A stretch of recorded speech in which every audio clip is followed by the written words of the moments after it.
आजकल माहौल चुनावी है, उत्तर से दक्षिण तक सियासत हावी है, लेकिन पटियाल का आपसे वादा है, चुनावी शोर में गुम होती आपकी तकलीफों को पब्लिक इंटरेस्ट में दिखाना है और दिखाते रहेंगे।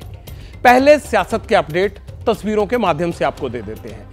बीजेपी ने साउथ में अपना किला मजबूत करने और कांग्रेस की सीटों में सेंध लगाने का फॉर्मूला निकाल लिया है। तमिलनाडु के 15 पूर्व विधायक और एक पूर्व सांसद समेत कई नेता आज बीजेपी में शामिल हो गए। पार्टी को उम्मीद है कि इन नेताओं की बदौलत तमिलनाडु की 39 सीटों पर कांग्रेस गठबंधन को टक्कर देंगे।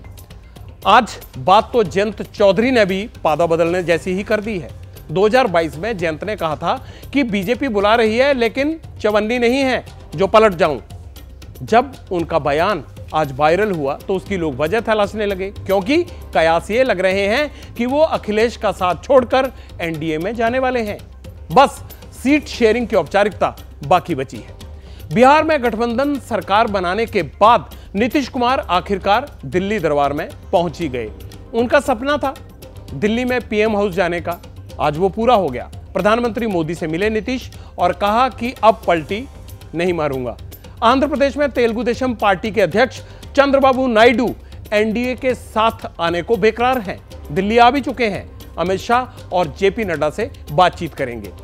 सियासत तो ईडी की कार्रवाई पर भी हो रही है। केजरीवाल और ममता की पार्टी से बदले की भावना से की गई कार्रवाई बता रही है, लेकिन इस बीच ईडी समन मामले में अरविंद केजरीवाल को कोर्ट से झटका लगा है।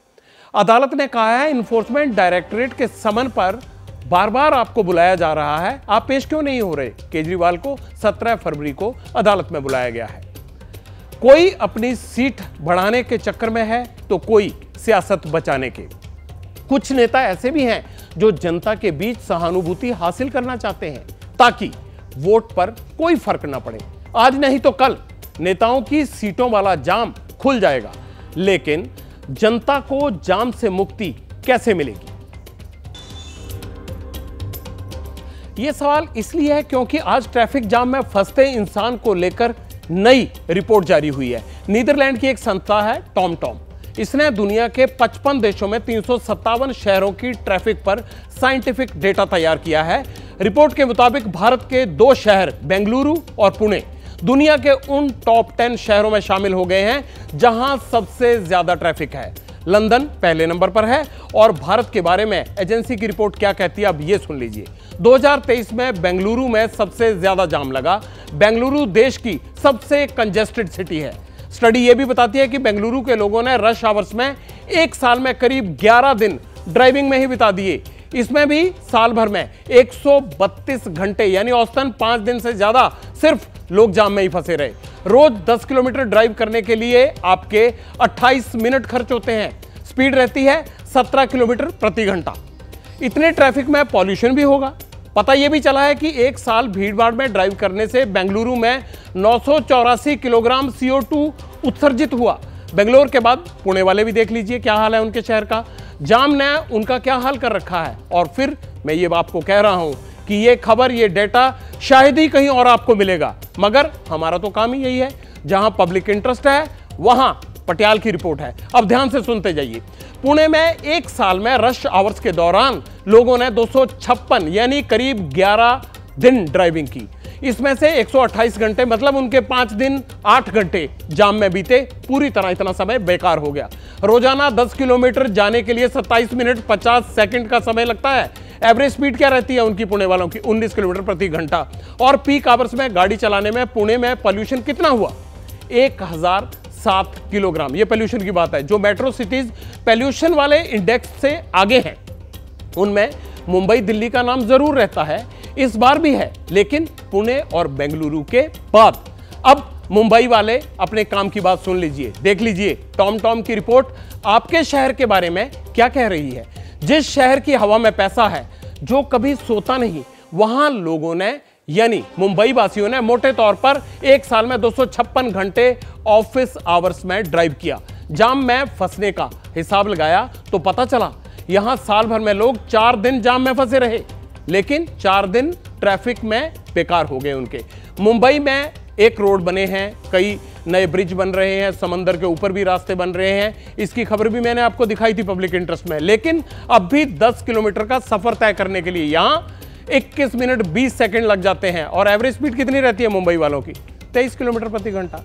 सवाल तो यह भी है कि आपकी गाड़ी पीक आवर्स में चली, जाम में फंसी तो कार्बन डाइऑक्साइड कितनी निकली? रिपोर्ट में लिखा है 1004 किलोग्राम। देखिए कितना कार्बन डाइऑक्साइड निकला। देश का दिल दिल्ली, अब उसकी बात कर लेते हैं। तो यहां ऑफिस टाइम में लोगों ने 8 दिन गाड़ी चलाने में गुजार दिए और जाम में कितना वक्त गंवा रहे हैं दिल्ली वाले?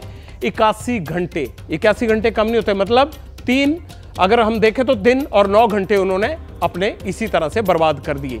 पुणे, बेंगलुरु जैसे शहरों के मुकाबले दिल्ली में 10 किलोमीटर जाने के लिए करीब 22 मिनट का वक्त लगता है, 24 किलोमीटर प्रति घंटे के हिसाब से। उससे ज्यादा स्पीड नहीं हो पाती है। अच्छी बात यह भी है कि पीक आवर्स में ड्राइविंग के दौरान दिल्ली में मुंबई, पुणे और बेंगलुरु से कम पोल्यूशन हुआ। दिल्ली में साल भर में CO2 का उत्सर्जन रहा 886 किलोग्राम।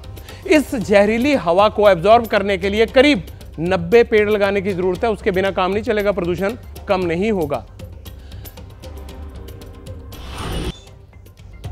140 करोड़ लोगों का देश है, 3.5 करोड़ तो कारें, टैक्सी और जीप ही हैं। बॉस्टन कंसल्टिंग ग्रुप की रिपोर्ट क्या कहती है? कहती है औसतन सड़क पर ड्राइव करने वालों के 2 दिन जाम में ही खत्म हो जाते हैं। अब सवाल यह है कि जाम में फंसने से आपका और देश का आर्थिक नुकसान कितना होता है? बेंगलुरु का ही एग्जाम्पल ले लीजिए। अगर आप ड्राइव करके ऑफिस जाते हैं, मान लीजिए तनख्वाह 1.5 लाख रुपए है एग्जाम्पल के तौर पे, तो एक दिन के हिसाब से हुई 5,000 रुपए। अब अगर एक साल में 5 दिन आपके जाम में वेस्ट हो गए तो आपको कितना नुकसान हुआ? 5 दिन के हिसाब से 25,000 रुपए हो गया। ये कोई छोटी रकम नहीं होती। इसमें आप अच्छी कंपनी का मोबाइल फ़ोन या अच्छा टीवी खरीद सकते हैं, वॉशिंग मशीन भी आ जाएगी, या फिर बच्चों के लिए कंप्यूटर सिस्टम वगैरह तो आजकल आ ही जाता है। पब्लिक इंटरेस्ट में आपका ख्याल रखना हमारा फर्ज है, इसीलिए कोई भी जानकारी मिस मत करिएगा। वैसे ये एक मोटा मोटी अंदाजा है आपके पर्सनल नुकसान का, लेकिन जाम के आपके नुकसान की कुछ और रिपोर्ट्स भी हमारे पास हैं। भारत में ईंधन खर्च पर रोजाना 960 करोड़ रुपए बर्बाद हो जाते हैं। ट्रैफिक जाम में पैसा कितना बर्बाद होता है, अब ये भी जान लीजिए। जाम की वजह से एक गाड़ी में 20% ज्यादा फ्यूल लगता है। कोई भी फ्यूल आप यूज करते हैं ज्यादा लगता है, इसे ऐसे समझिए। अब 20 किलोमीटर की नॉर्मल दूरी के लिए आपको मान लीजिए 107 रुपए खर्च आएगा उस पर। मान ले कि आप हर हफ्ते में 6 बार जाम में फंसे तो नॉर्मल खर्च की तुलना में 108 रुपए ज्यादा लगेंगे। इसका मतलब हर महीने 432 रुपए हुए और हर साल 5,000 रुपए ज्यादा खर्च करने पड़ेंगे आपको। अब ये तो आपकी जेब की बात हुई, लेकिन जाम से देश की GDP को बट्टा कैसे लगता है ये भी आपको समझना चाहिए, बहुत जरूरी है।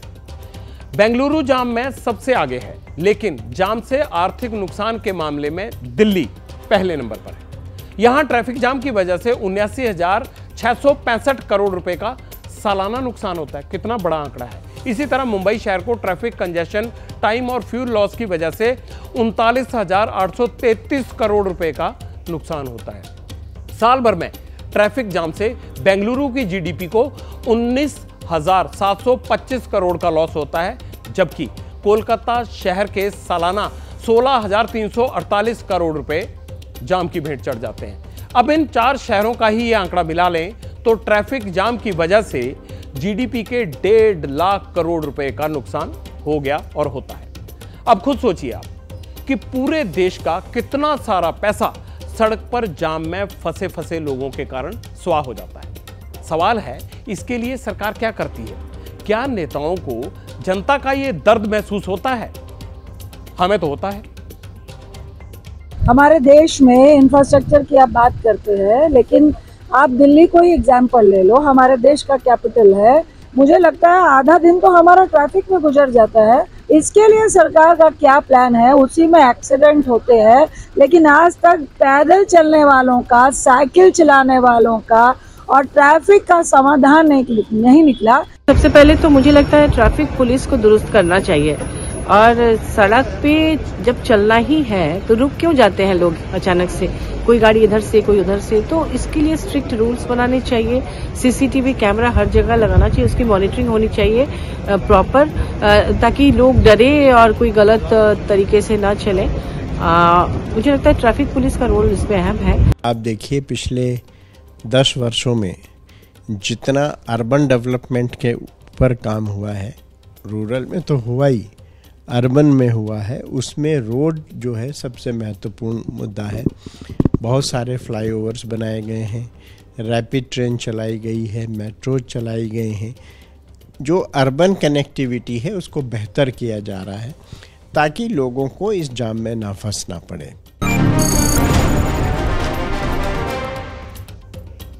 ये सही है कि बीते कुछ सालों में देश की आबादी बढ़ी है और उस हिसाब से इंफ्रास्ट्रक्चर डेवलप नहीं हुआ। अब धीरे धीरे इस दिशा में काम हो रहा है, हाईवे, फ्लाईओवर, सी लिंक बन रहे हैं। लेकिन ये भी सही है कि ऐसे मुद्दे उठाने के लिए आमतौर पर किसी के पास वक्त नहीं होता। नेताओं ने बयान दिया, एक दूसरे पर आरोप लगाया और हो गया मसला दफन। लेकिन हम ऐसा होने नहीं देंगे, क्योंकि जाम एक बहुत बड़ा मुद्दा है हमारे देश में। 2019 की एक रिपोर्ट में दावा किया गया है कि ट्रैफिक जाम से दिल्ली को जितना नुकसान होता है, अगर उसे बचा लिया जाए तो 15 साल तक मेट्रो का सफर फ्री हो सकता है। 2023 की अमेरिका की एक स्टडी में कहा गया है कि ट्रैफिक जाम में फंसने वाले लोगों को ब्लड प्रेशर बढ़ने की परेशानी हो रही है।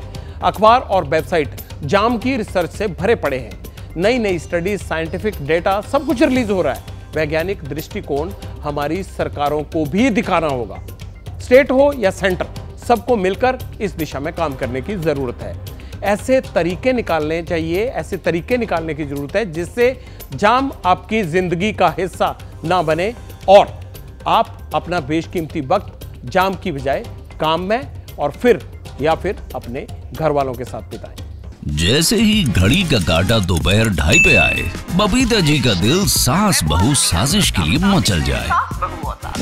और ये है इनकी बहू, पूरे दिन ऑफिस की टेंशन हो जाए गॉन जब ये करें अपना फेवरेट शो फ्री टाइम पे ऑन। इनकी तरह आप भी देखें अपना फेवरेट शो अपने टाइम पर और डाउनलोड कीजिए ABP लाइव ऐप अपने स्मार्ट टीवी पर।